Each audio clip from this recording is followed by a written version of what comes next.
Hi, I'm the new faceless stranger. This is Dan. I'm Daniel, and we just saw Bad Neighbours 2, or Neighbours 2 Sorority Rising if you're in America and confused them by the title we just saw. But it's the movie with Seth Rogen and Zac Efron, And um, roast burn and and a Chloe, few others. Chloe Moretz, Selena Gomez. Although, We could just keep naming. yeah, we're just name dropping now. But yeah, we just saw the movie. And I'm just gonna say it right now. The movie isn't as good as the first movie. The first movie is it's an enjoyable comedy. It's only like 99 minutes. It's very short for at least like a modern day comedy at now. But it was the comedy was good, really good pacing, and there were some really good jokes and gags. This movie tried to do that, but it felt very tiring. It tried to be funny for the sake of trying to be funny, but it just wasn't being funny. I mean, you can only go as far as, trying to be very raunchy, but My arm's getting very sore. Okay, so you never saw the first movie, so we've got different no, perspectives here. I haven't seen the first movie, so I thought it was pretty funny actually. I got to agree, it was sort of try-hard comedy, but it's not the worst that I've seen this year. And Oh yeah, it's not the worst I've seen this year either. With, Ride Along 2 and Melissa McCarthy in concert.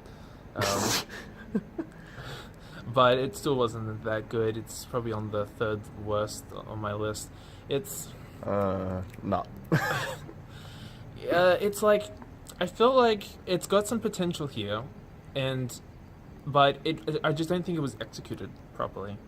Like from the trailers, I thought that because at the end of the first one, spoilers, you haven't seen the first movie. At the end of the first movie, Zac Efron and Seth Rogen's characters sort of become sort of friends at the end of just like shutting down the party. Spoilers. But then here, it's like they've gone completely opposite. And really, seriously. So yeah, this is Seth Rogen and Zac Efron's characters. At the end of the first movie, they were friends-ish. They were sort of getting there. The friendship only just started. I get a sense of that at the end of the first movie. Here, it feels like it's like only like 2 years have gone by, or maybe 3. But it just felt like they were completely apart. Like I couldn't buy Zac Efron's character because I thought that was why the movie ended the first time, was even though they hated each other, of Seth Rogen and Rose Byrne shutting them down, but you could get that sense of friendship at the end of the first movie with them, and here they were completely back to enemies. But then when something happens in the movie with Zac Efron's character, and he has to go back to Seth Rogen, it just felt like he only went back to them because that's basically all he's got. Pretty much. It could have. I think it would have worked better if Zac Efron didn't have any part with the sorority at all, and then when Seth Rogen and Rose Byrne's characters find out that there is a sorority next door, they could have just they could have introduced him. called Zac Efron up and say that, help us shut us down. Yeah. Because you know the house more than we do, basically. Because but that's where he partied the whole time in the first movie for 4 years. he's the king of parties, so he had to have something to do with starting a.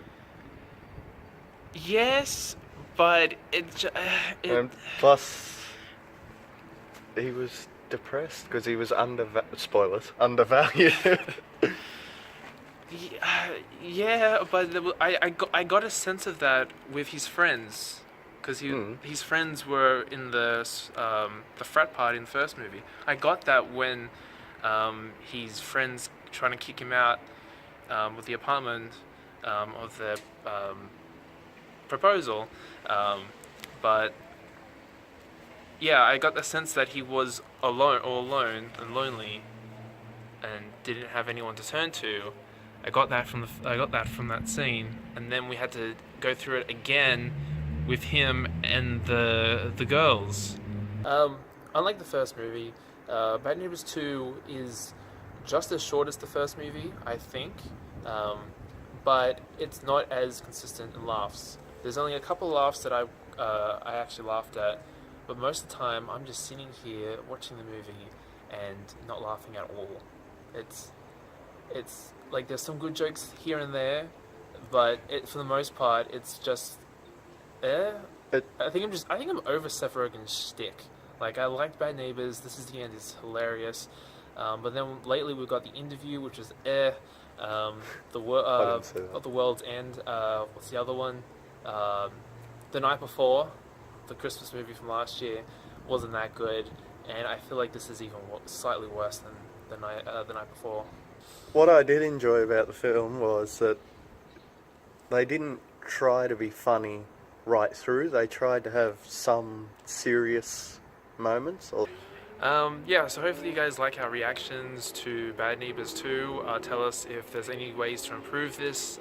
Hopefully new series, if you guys like this, to expand and get better at this. Unless you guys have a suggestion to make this better, let us know in the comments. Okay, well, like me and Nick usually say, until next time, bye for now. Not forever.